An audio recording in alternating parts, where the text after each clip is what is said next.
Hey guys, welcome back to Harbour Unboxed. Now, didn't really plan on doing an unboxing boxes episode this week, especially with the Ryzen testing, which you're no doubt aware of. Been a few hiccups there. I can't really go into too much detail, but basically I got my processor and a motherboard, the Asus version here, Friday. So I spent all Friday night testing, all day Saturday night, Sunday night. Didn't get a whole lot of sleep. And part of that was because it wasn't really going to plan. And again, I can't say too much, but basically it wasn't that Zen's bad or anything like that, so don't freak out. Just teething issues. New CPU, new platform, and I'm hoping I was one of the more unlucky reviewers because I just ran into problem after problem after problem. And, you know, a lot of them were affecting performance. Anyway, we've sort of sorted all through them now. And I'm hoping part of what will solve the issue for me will be in these boxes, a new motherboard, because I just can't sort out some of the problems on the Asus board I've got. I don't know if it needs a BIOS update. I've updated it twice. I don't know if there's still something they're working on. But anyway, can't go into too much detail. It's been a nightmare, but we're getting on the right track now. So with that, I should probably start unboxing some boxes. And once I've done that, quickly edit this, upload it, and get back to benchmarking. But this is kind of a nice break, doing something a bit different than just sitting in the computer, running tests, scratching my head and trying to work out what's going on. Alrighty, we'll start with this little, actually what am I doing? We'll start with this little Asrock box here. Looks like it's from Asrock anyway. And we will see what they have for us in this little green package. This guy here. I'll move the other boxes out of the way.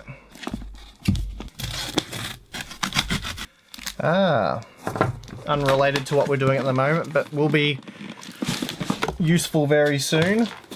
In the last episode of Unboxing Boxes last week, I talked about the Pentium G4560 build that I'm doing in the Cooler Master case that got sent last week but was the wrong case, so hopefully I've got the right case here this week, but anyway, we'll get to that shortly.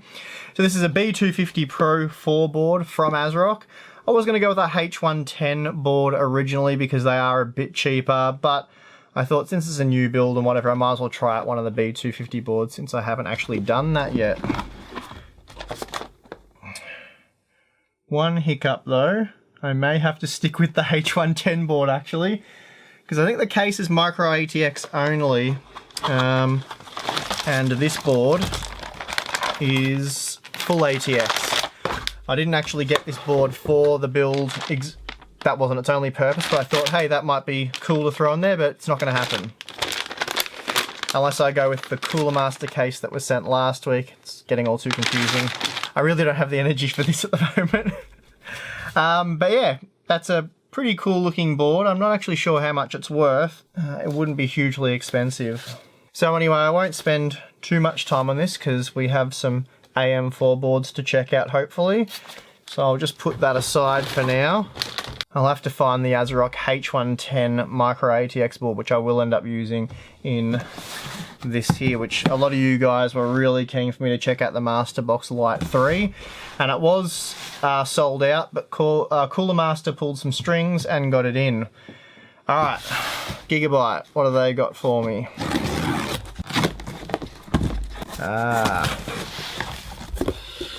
Alright, this is what you guys are no doubt here for. So what do we have here? The AB350 Gaming 3. Okay, I would have B350 Gaming 3 is probably better, but anyway, it doesn't matter. Alright, let's have a look.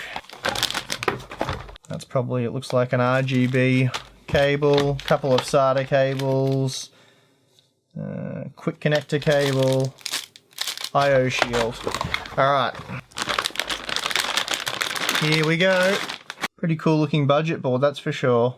So we've got their amp up audio. It looks like a really nice audio solution on this board. Some steel reinforced primary and secondary PCIe times 16 slots. A bit of cooling on the VRM, looks like a decent design there. What do we got around here? Okay, a couple of USB 3s and nothing too fancy, but that's all you'd sort of expect. The SATA ports are a bit all over the place, so we've got 4 down here, another 2 up here. so I'm not sure what they're connected to. There'd be another controller probably, but anyway, pretty cool looking board. It looks like we've got one of their RGB lighting strips down the side to sort of fancy it up a bit. Not sure if there's any other RGB lighting, but yeah. Now for the big one from, I believe this is again from Asrock. And I'm hoping what I need for my new AM4 system that I want to build today is in here. Indeed it is. Drum roll please. X370 Gaming K4. And, ooh, a bit of a bonus round, 370 Tai Chi. Ooh, what do we have here? Oh yeah, another processor. There's no cooler in the box, so it's very light, but yeah, we'll have a look at that in a second.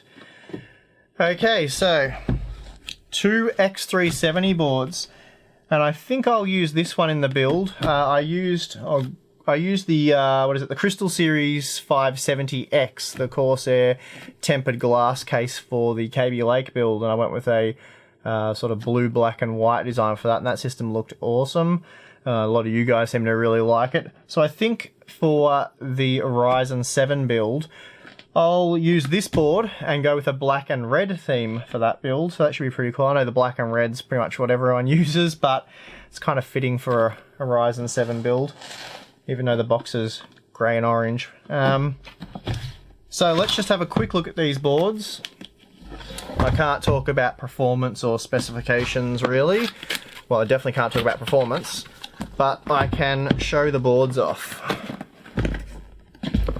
If I can get them out.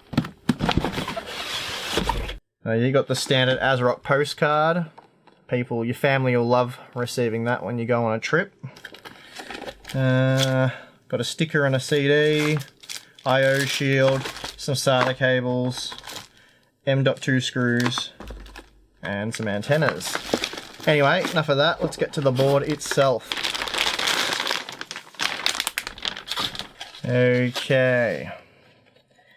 Now that is a pretty cool looking AMD motherboard. It's got all the bells and whistles too. There's Purity Sound 4, which I'm sure is as good as the implementation on the Intel boards. Ultra M.2 slot and a second M.2, not marked as Ultra M.2, but I'm sure it's still got plenty of bandwidth for those high-speed NVMe drives. Pair of onboard USB 3.0 headers. Looks like we've got, what is that, 10 SATA ports here. Diagnostic LED display, so that's very useful. Unfortunately though, there aren't, looks like there's mounts for them for power and reset, like easy to access power and reset buttons. Not hugely useful for general users, but on a test bed or whatever, they're super handy. But anyway, not there on this one. Like the Gigabyte board we just saw, you got the steel reinforced primary and secondary PCIe times 16 slots. And what else? A seriously beefy VRM on this board. Very impressive looking. Don't know the full specs yet, and I'm not going to count them right now, but anyway, it looks good. Nothing on the back, plain black PCB. But yeah, a really, really cool looking motherboard, this one. I'll be very interested to see what the price is for this board, because yeah, it looks really, really nice. And if it can come in under the Z270 boards, which I think it probably should, that'd be a nice pairing for a Ryzen 7 processor.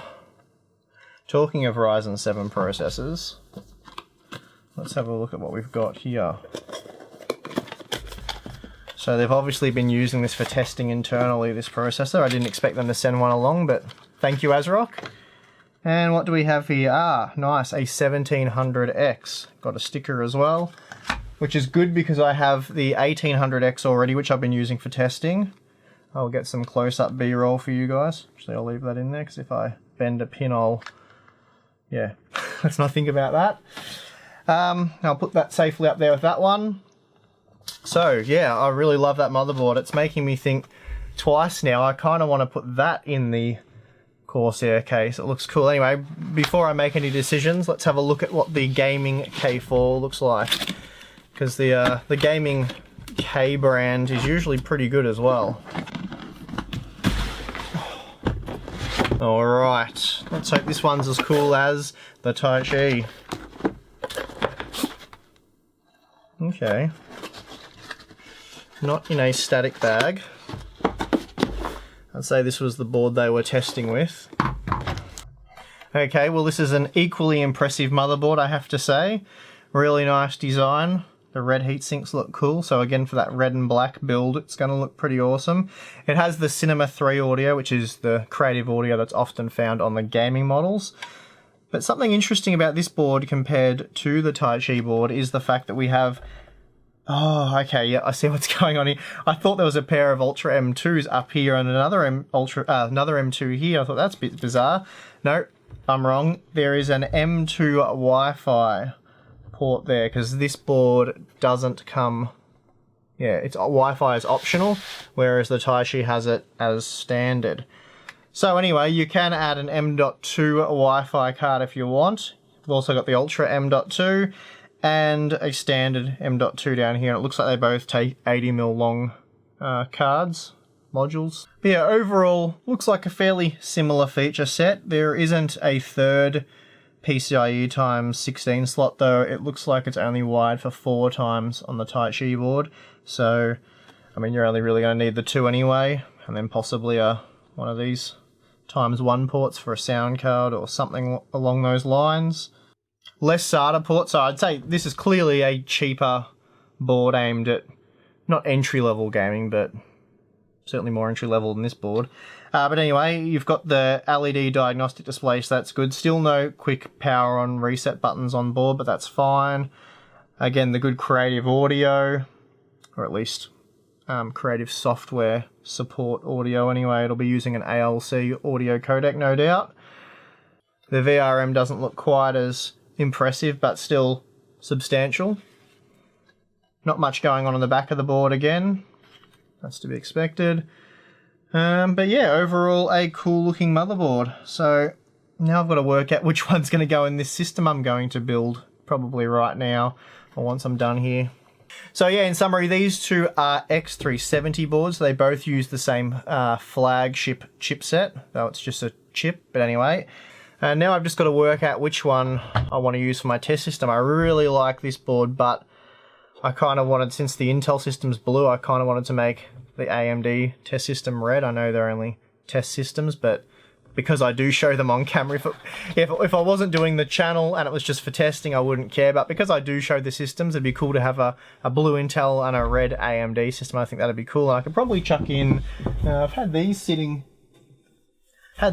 around for ages, so I could throw these Pro LED red Corsair fans in, and that would look really cool. So I might do that actually. I think I've got 3 of them. Got a bit of dust on it. I'll have to go fishing for the other one. And just quickly, we'll have a quick look at this. I believe it's the windowed version of the Masterbox Lite 3.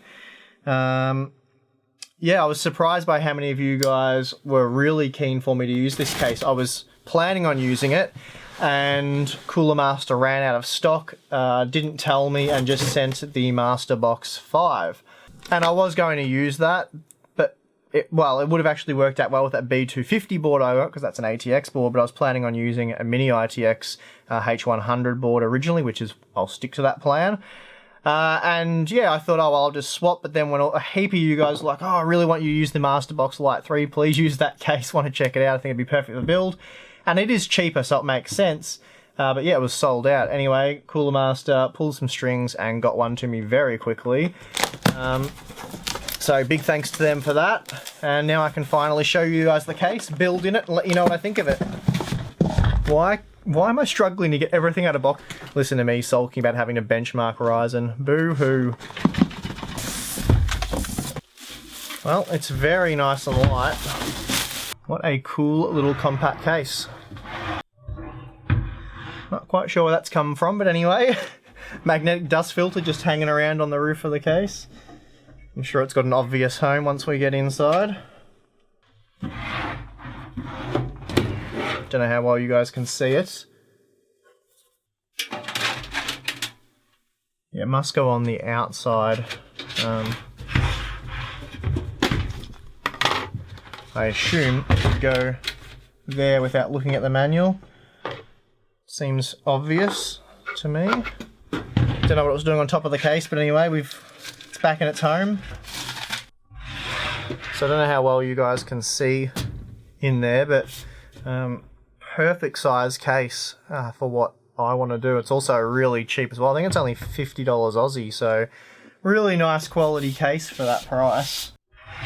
It's got the top panel connectivity, pair of USB 3.0 type A ports, you've got a pair of 3.5mm audio jacks, power button, tiny reset button, and a hard drive activity light. No doubt the power button is backlit also, probably in a blue or something like that. And then around the back it comes with a pre-120mm fan installed. Power supply goes on the top, but not really a big problem for a small case. And it looks like we've got, what, 1, 2, 3, 4 PCI or 4 expansion slots for if you wanted to try and squeeze dual GPUs in or something. Where are you hiding? This is what I plan to stick in there. Just quickly, I won't drag this out too long. It's a cute little H110 board. It's actually almost like a mini ITX board, but not quite. And it will go in there something like that. Look something like that. Chuck the G4560 on there, stock Intel box cooler, and either something like the GTX 1050 or the RX 470, one of those pricing tiers. And you've got yourself an awesome new budget system that's very, very capable at 1080p and can even dabble at 1440p, but I'll leave all that information for another day. Right, so wrapping this up so I can get back on with testing Ryzen, which I am excited to do, even though there have been some hiccups along the way. I haven't lost my enthusiasm. Yeah, we got to check out 2 awesome X370 boards and a cool B350 board and a B250 board. It's a bit confusing, isn't it, since they're B250 Intel, B350 AMD, but anyway, whatever. I'm rattling on. 2 cool X370 boards. Now I have to sit here and try and work out which one I'm going to put in this build. I'm sort of still leaning towards this one, but anyway, I do like this one though. I'll work it out. And yeah, for those of you hanging for the Ryzen testing, which is coming up in a few days, as I'm sure you're aware, I won't be able to do the kind of in-depth benchmark video that I would have liked, because I've gone from having almost a full week to test to now a day, because then I've got to edit it and do everything else. So yeah, it's a bit disappointing, but I do plan, there'll be 4 games tested in the day 1 review, along with some applications as well, like Premiere and Excel and all that sort of stuff. So there'll be, and I will be testing against a huge amount of processors. So there'll be the Sandy Bridge 2500K and 2600K. There'll be some Ivy Bridge, some Haswell, and then there'll be some Broadwell E, though I don't know if I'll get my 6900K today. That's another whole story. The 6800K will be there. The Haswell E5960X will be there. Then you've got the Skylake Core i5 and Core i7 unlock processors and the Kaby Lake equivalent, which is essentially the same processor, faster out of the box. Anyway, they'll all be included. So there'll be plenty of processors, just not as many tests as I would have wanted, because I just don't have time to conduct all the testing, but I'll be looking at things like thermals, power consumption, overclocking, and all that sort of good stuff as well. So it'll be more of a general review, and then I'm hoping by Monday the next week I'll have a big 12 or 13 game comparison, Ryzen taking on the Intel stuff. So that'll actually be really interesting. It'll be a good gaming benchmark and see how it slots in there. And also, just finally, before I get out of here, some exciting news for you guys. I will be doing a full Ryzen 7 giveaway, complete box, all the bits inside, and that'll be an international giveaway, worldwide giveaway. And that will be in partnership with Thermaltake and MSI. So that's really cool. Those companies have come together to help me build an awesome system to give to you guys. It'll be a custom water-cooled hard pipe system. Using a Ryzen 7 processor, hopefully something like the 1800X, obviously a really cool MSI motherboard, MSI graphics card, then, you know, I think we have that nice new tempered glass Thermaltake case, again with the hard pipe custom liquid cooling by yours truly, power supply and all that sort of stuff. So that's going to be an amazing system, and yeah, all of you guys can enter to win that. There'll be much more details coming up probably next week on that. I'm going to show you all the parts first, then I'm going to do a video, much like I do with the format for the Tower 900 and the Core P3. Then I'm going to build the whole system and show you the process and how it comes together. And then we'll probably do some benchmarking and all that, and then there'll be a video that explains how you can enter to win. Then you guys just have to enter, hopefully you win. And yeah, that should be really exciting, really cool. First time I've done a full system giveaway on the channel, so looking forward to it. And yeah, big thanks to Thermaltake and MSI for making that happen. Anyway, that's all for this one. Hope you guys enjoyed my sort of last minute hodgepodge slapped together unboxing video. But yeah, it was a bit of fun. I enjoyed checking out the new boards. Anyway guys, I've got to get back to benchmarking, or at least building my system, which I'll probably film and show you guys. I'm your host Steve. I'll catch you guys next time.